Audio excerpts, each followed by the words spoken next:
श्री हरिवायुगुरुभ्यो नमः. ध्वनिफीत 21.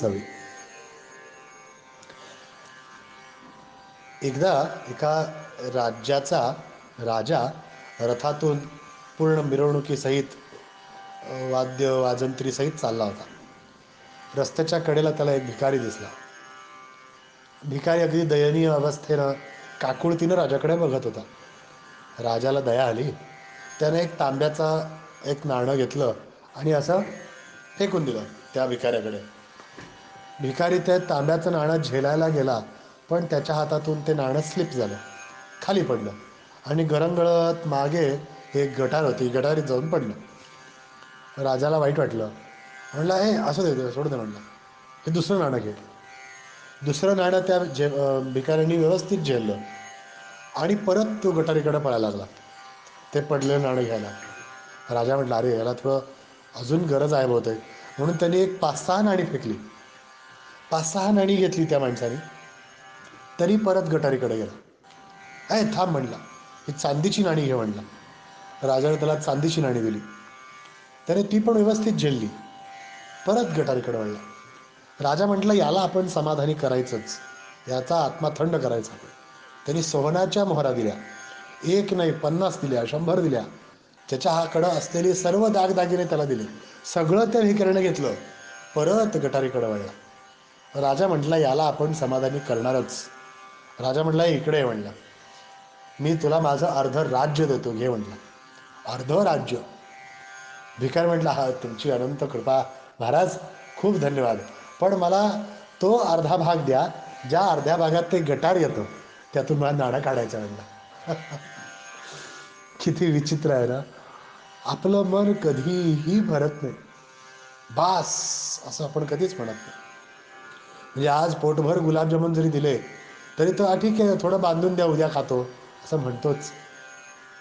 मला एका व्हॉट्सअप ग्रुपवरती सुद्धा एक छान मेसेज आला होता. एक राजा एका साधूला म्हणाला की, महाराज मी तुम्हाला काहीतरी द्यायची इच्छा आहे.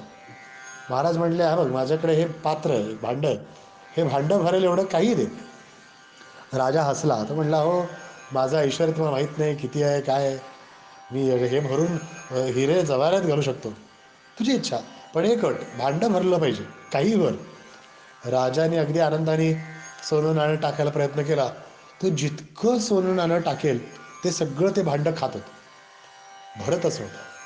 राजाने शेवटी दया येऊन धन धान्य पैसा अडका जे काही आपल्याकडं आहे, रथ घोडे ताबेले जे काही आमच्याकडं होतं सगळं त्या भांड्यात घातलं. सगळं भांडं खाल्लं आणि भांडं ते अर्धच भरलंच नाही. राजा वैतागला, काकुळतीला आला, नमस्कार, सॉरी म्हणला, मी असा परत आगाऊपणा करणार नाही, माफ करा. तो फकीर म्हणला, हा, हे भांडं भरेल एवढं तुझ्याकडं नसेल तर काय नको मला तुझं. म्हणून त्यांनी ते भांडं उलटं करून घेतलेलं सगळं बाहेर परत केलं आणि निघाले. राजा म्हटला, असलं कसलं तुमचं भारी भांडं आहे, कितीही घातलं तरी हे भरत नाही. म्हणला, काय माहिती रे, हे मला माझ्या गुरूंनी सांगितलं, हे एका माणसाचं बुद्धी आहे म्हणून सांगितलं. माणसाची बुद्धी आहे ही, ह्या बुद्धीमध्ये कितीही भरला, 1,00,000 रुपये पगार आहे बघा, म्हणजे अगदी हुरळून जाऊन घरी येईपर्यंत कळतं त्याला की शेजाऱ्याला 1,50,000 पगार आहे, याचा 1,00,000 त्याला काहीच वाटत नाही. आहेत म्हणलं. 95% मुलं मिळवणाऱ्या मुलाची आई हुरळून जाते आणि शेजारच्या मुलांनी 97% मिळाले म्हटल्यावर आपल्याच मुलाला धपाटे घालते. आपलं मन असंच आहे, ते कधीही भरत नाही. आणि कर्मयोगाच्या या क्षणावरती, या मुमेंटला कृष्ण हाच विषय अर्जुनाला सांगत आहे की, बाबा, तू तुझं कर्म करत राहा, त्याच्यात कशातही अडकू नको, ते निष्ठेनं करत राहा वगैरे सांगितल्यावर अर्जुनाने आता एक प्रश्न विचारला. अध्याय 3, श्लोक 36. अर्जुन उवाच, अथ केन प्रयुक्तोऽयं पापं चरति पुरुषः अनिच्छन्नपि वार्ष्णेय बलादिव नियोजितः. किती छान प्रश्न आहे बा. अर्जुन म्हणतो, हे वृष्णीवंशजा, कशामुळे मनुष्य त्याची इच्छा नसतानाही जणू काही बळेच जबरदस्तीने त्याच्याकडून कर्म करावे असं करतो. म्हणजे आपलं काम प्रत्येकानं करावं, बरोबर ना. This is the essence message of the entire story. आपापलं काम प्रत्येकाने करावं. तरी सुद्धा ही माणसं पाप का करतात बरं मग? काय गरज आहे पाप करायची? माझं काम मी केलं तर मला भगवत प्राप्ती होते. Simple logic. म्हणजे पाप कर्म सुद्धा असं करतात जणू काही जबरदस्तीनं पाप कर असं म्हणतंय कोणीतरी. कोणीतरी त्यांच्या मानगुटीवर बसून पाप कर असं म्हणतंय. अशी लोक पाप करतात. मग काम कर्माचं निरूपण इतकं सुंदर असताना लोक पाप मार्ग का घेतात, का करतात? श्री भगवान हसले आणि म्हणाले, काम एष क्रोध एष रजो गुणसमुद्भव महाशनो महापाप्मा विद्येनमिह विद्येनमिह वैरिणम. भगवान म्हणतात, अर्जुना, रजोगुणाच्या संपर्कातून उत्पन्न झालेला हा काम जो आहे ना, आणि नंतर तो क्रोधामध्ये रूपांतरित होतो, तोच या जगाचा सर्वभक्षक महापापी अति धूर्त कपटी कारस्थानी शत्रू आहे. सगळ्या पापांचा जो मूळ जो आहे तो कृष्णाने एका वाक्यात सांगून टाकला. काम, आशा, अपेक्षा, ग्रीड, हावरटपणा जो हाव आहे, सगळ्या पापांचा मूळ पापी जो आहे तो हा हावरटपणा, ही काम आहे. त्यालाही त्यांनी एक प्रिफिक्स, एक बेस जोडलाय. तो काय म्हणतो कृष्ण? रजोगुणाच्या संपर्कातून. रजोगुण हे 3 गुण तुम्हाला बहुतेक माहिती असतील. रजोगुण, तमोगुण आणि सत्वगुण. थोडेसे क्लिष्ट आहेत ही तिन्ही गुणं समजून घेण्याला, पण मी तुम्हाला एक साधा सोपा फॉर्म्युला सांगतो म्हणजे तुम्हाला समजेल. माझं काय झालं तरी चालेल पण त्याचं वाईट व्हावं याला तमोगुण म्हणतात. मी अंधारात पडलो तरी चालेल पण त्याचं वाईट व्हावं हा तमोगुण. लोकांचं काय होतंय माहीत नाही पण माझं मात्र कल्याण व्हावं हा रजोगुण. आणि सत्वगुण, माझं काही झालं तरी चालेल पण लोकांचं भलं व्हावं, कल्याण व्हावं हा सत्वगुण. मी ढोबळमानाने सांगितलं, ह्याची खूप मोठी व्याख्या श्रीमद भागवतात दिलेली आहे. त्यामुळे आपण त्यात खूप आत न घुसता ह्याचा थोडक्यात अर्थ काय की माझं जिथं आलं तो रजोगुण. ह्या माझ्यापासून काय उत्पन्न होतो? काम. काम म्हणजे अपेक्षा. म्हणजे माझं घर म्हटलं की मग घराला चांगला रंगरंगोटी पाहिजे, घरामध्ये टी व्ही पाहिजे, फ्रीज पाहिजे, तो सुद्धा ॲडव्हान्स टेक्नॉलॉजी पाहिजे, लॅपटॉप साधा नको मला, भारीतलाच पाहिजे वगैरे. हे सगळं माझं या रजोगुणातून येतं. माझं म्हटलं ना म्हणजे अगदीच बघा, दुसऱ्याची गाडी म्हटली की कसे वापरतो, आपलं म्हटल्यानंतर माणसाला त्रास होतो. मी ही गोष्ट सांगितली होती जळणाऱ्या घराची, तसंच आहे. त्यामुळे रजोगुणापासून उत्पन्न झालेली जी कामना आहे ते काम सगळ्यात मोठा प्रॉब्लेम आहे. गौतम बुद्धांना त्या बोधिवृक्षाच्या खाली बोध झाला असं म्हणून त्याची आजही पूजा होते. खूप मोठी सुंदर कथा. त्याला शिष्यांनी विचारलं, मग महाराज बुद्धा, असं काय दिव्य ज्ञान तुम्हाला झालं, असं बोधिवृक्षाखाली तुम्हाला बोध काय झाला? गौतम बुद्ध म्हणाले, मला इतकं दुःख, इतकं आतोनात जगाचं दुःख बघून त्रास होत होता. आतून मला ह्याला सोल्युशन काढायचं होतं. म्हणून मी ध्यान लावून प्रत्येक दुःखाचा मूळ कारण काय हे शोधत होतो. हे कशामुळे, हे कशामुळे, हे कशामुळे. आणि सगळ्यात शेवटी माझं रिसर्च थांबतं ते कुठे? सगळ्या दुःखाचं कारण काम, आशा. अपेक्षाच नाही केली तर दुःखच होत नाही. विचार करून बघा. खूप सुंदर सुंदर फॉर्म्युले श्रीमद भगवद्गीतेत आहेत. मला अपेक्षाच नाही. माझा मुलगा किती टक्के मिळवेल नाही अपेक्षा. काही अपेक्षा नसताना त्यानं 70-80% मिळवले, आनंद होईल. नाही मिळवले तर दुःख होणार नाही. फरक आहे. आणि हे एकदा समजलं ना तर माणूस अतिशय आनंदी होऊन हा जो कर्ममार्ग, कर्मयोग जो कृष्णाने सांगितलाय तो सहज करता येईल. म्हणून भगवान कृष्ण म्हणतात, हे जे काम आहे ना, आशा आहे, ही सर्व पापाचं मूळ. धूमेनाव्रियते वह्निर यथादर्शो मलेन च यथोल्बेनावृतो गर्भ तथा तेनेदमावृतम. ज्याप्रमाणे धुराने अग्नी, धुळीने आरसा आणि वारेने गर्भ वेष्टीला जातो, त्याचप्रमाणे जीव या कामाद्वारे विविध प्रमाणात आच्छादिला जातो. जीव मूलतः भगवंतासारखा शुद्ध आहे.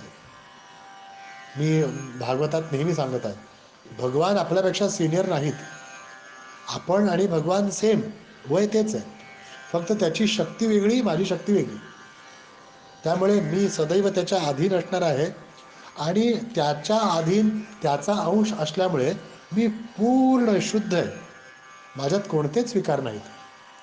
पण हा निर्विकार, कोणताही विकार नसलेला जीव ज्या क्षणी ह्या जीवाला कळतं मी, झा सगळा प्रॉब्लेम सुरू झाला. ह्या मी मुळे सगळं जे जगातला डान्स सुरू आहे तो. माझ्या घरामध्ये 3 गाड्या पाहिजेत. अरे 3 गाड्या तर माझ्या भावाकडे पण आहेत. नाही नाही, मग माझ्याकडे 5 पाहिजेत. कारण ते मी आलं. म्हणून भगवान सांगतात त्या जीवाला जसं अग्नीला धूर किंवा एका गर्भाला, एका बाळाला त्याचा गर्भ जसा भोवती असतो, तसाच या मीला माझा जो अहंकार आहे त्यानं तो वेष्टीला गेलाय आणि म्हणून तो ही सगळी पापं करायला लागतो. आवृतम ज्ञानमेतेन ज्ञानिनो नित्यवैरिणा कामरूपेण कौंतेय दुष्पूरेणानलेन च. याप्रमाणे ज्ञानी जीवाची शुद्ध चेतना त्याच्या कामरूपी नित्यशत्रूद्वारा आच्छादिली जाते. काम कधीच संतुष्ट होत नाही आणि तो अग्नीप्रमाणे जळत असतो. मगाशी मी जी गोष्ट सांगितली तो हाच.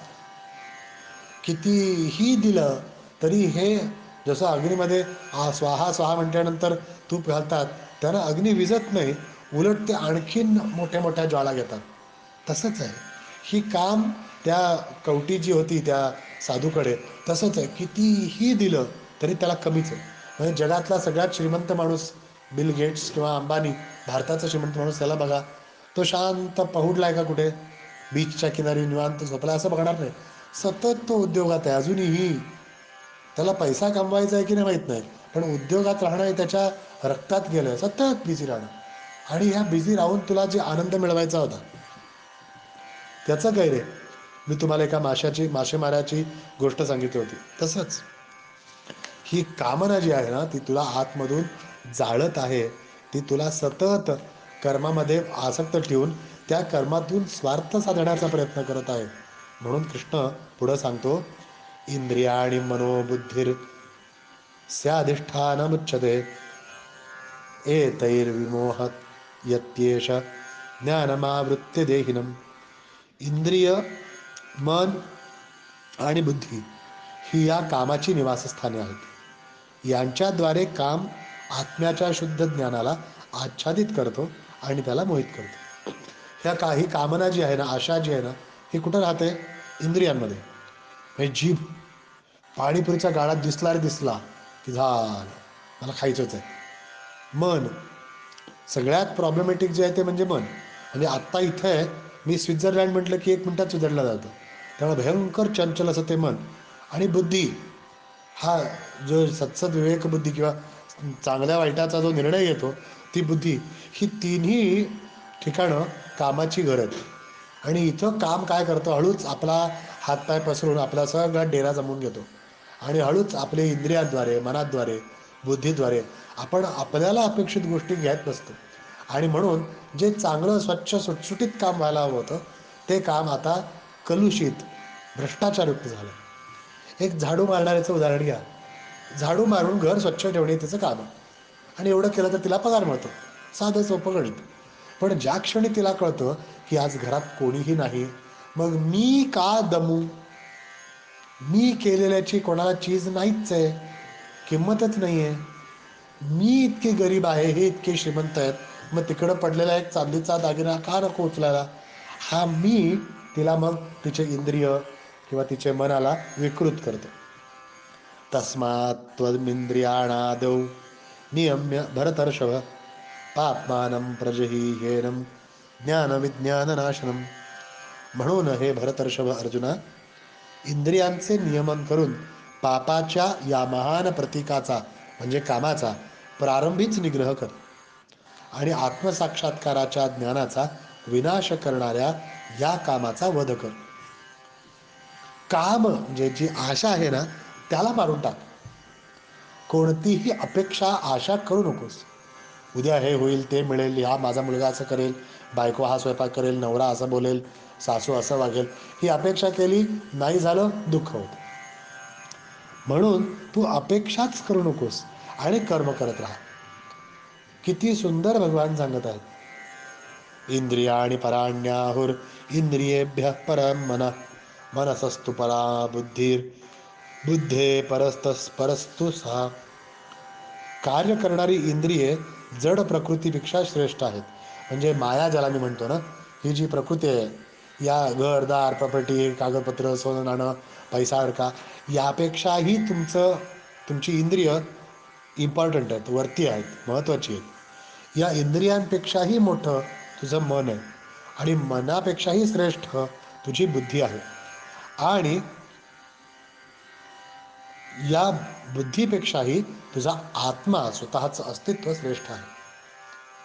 म्हणजे तुम्हाला या भगवान या श्लोकातून सांगतात की जे तुला मिळवायचं असं म्हणतोयस ना, त्या सगळ्यापेक्षाही तुझी इंद्रिय मोठी आहेत. तू त्या मिळवणाऱ्या गोष्टीच्या मागे न लागता त्याच्या अधीन न होता इंद्रियांवर कंट्रोल ठेव. इंद्रिय मोठी आहेत. इंद्रियाने म्हणायला पाहिजे, मी तंबाखू खाणार नाही. कधी उद्यापासून श्रावण सुरू होतं आहे. लोक आता भरपूर इंद्रिय निग्रह करायचा प्रयत्न करत आहेत. काल 400 कोंबड्या आणि काय 300 बकरी वगैरे पेपरात बातमी. अरे अरे अरे, खायची एवढी तलप, इतकी भयंकर इंद्रियांची ते जिव्हा चापल्य आहे, इच्छा आहे खाण्याची, की ते कंट्रोल नाही होत लोकांना. एवढा आपण इंद्रियांच्या अधीन झालो. तंबाखू खाल्ला नाही तर माणसाला वेळ लागतो, अंगात आल्यासारखं करतो, इतकं आपण त्या अधीन गेलोय. म्हणजे इंद्रिय त्या तंबाखूच्या अधीन गेलीत. उलट व्हायला पाहिजे ना. इंद्रियांच्या समाधानासाठी त्या इंद्रियाचा नोकर म्हणून तंबाखू आला होता, त्याला समाधान खुश करण्यासाठी. आता उलटं होतं, तंबाखूला खुश करण्यासाठी तुझं मन हवं ते करू शकतं, काय वाटेल ते. लोक त्या ड्रग्सच्या वगैरे नादी लागून काहीही करू शकतात कुठल्याही थराला. म्हणजे बापाने आपल्या मुलींना विकलेलं किंवा आपल्या बायकोला खून केलेला, आईला लाथाबुक्क्या मारलेल्या अनेक प्रकरण आपल्यासमोर येतात. कारण ते इंद्रिय त्याच्या अधीन गेलेली आहेत. त्याला समजत नाही, रुचत नाही, आपण काय करतोय हे त्याच्या बुद्धीच्या पलीकडे जातं. म्हणून तुमची इंद्रिय त्या वस्तूपेक्षा मोठी आहेत. त्या इंद्रियापेक्षाही तुमचं मन मोठं आहे. म्हणून मनाच्या श्रेष्ठत्वाला जाणा आणि मनाला सांगा, इंद्रिया अजिबात खायचं नाही, असं मन म्हणू दे ना. आणि त्या मनाच्याही पेक्षा वरती तुझा बुद्धी आहे आणि बुद्धीपेक्षाही वरती आत्मा आहे. आणि तो आत्मा साक्षात भगवंताचा अंश आहे. हे जाणवलं किंवा आत्मा सावध होतो, हुशार होतो. तो बुद्धीला सांगतो, बुद्धी, त्या मनाला सांग गडबड करायची नाही. मग मन ऐकतो बुद्धीचं. मन इंद्रियानं सांगतो, इंद्रिय, गडबड करायची नाही, क्षणासारखं वागायचं. आणि मग इंद्रिय जी काही एन्जॉयमेंट बाहेरून घ्यायची ती एन्जॉयमेंट घेईल, पण त्यात अडकणार नाही. एवं बुद्धे परम बुद्ध्वा संस्तभ्यात्मानमात्मना जही शत्रु महाबाहो कामरूपम दुरासदम. याप्रमाणे आपण स्वतः भौतिक इंद्रिये, मन आणि बुद्धी यांच्यापेक्षा श्रेष्ठ आहोत असे जाणून, हे महाबाहो अर्जुना, मनुष्याने विचारपूर्वक आध्यात्मिक बुद्धीद्वारे मनाला स्थिर केलं पाहिजे. म्हणजे कृष्णावर प्रेम करत करत मनाला स्थिर केलं पाहिजे आणि त्याप्रमाणे आध्यात्मिक शक्तीद्वारे या कामरूपी अतृप्त शत्रूवर, राक्षसावर विजय प्राप्त केला पाहिजे. या पूर्ण कर्मसिद्धांताच्या अध्यायामध्ये भगवंतांनी कन्क्लूड भगवान करतात की तू कामनेला मार, कामाला मारून टाक आणि तुझे कर्म, तुझ्या नैमित्तिक कर्तव्य हे उत्तमपणे पार करत जा. बाकी काहीही करण्याची गरज नाही. किती सुंदर भगवान सांगतात. कर्माचं सुंदर निरूपण करत इथे भगवान कृष्ण अर्जुनाला जे सांगत होते ते आता संपून कशीही उत्तम आषाढ महिना संपला आणि इथे 3रा अध्याय संपत आहे. ओम तत्सदिती श्रीमद्भगवद्गीतासु उपनिषत्सु ब्रह्मविद्यायां योगशास्त्रे श्रीकृष्णार्जुनसंवादे कर्मयोगो नाम 3योऽध्यायः. गोपालकृष्ण भगवान की जय.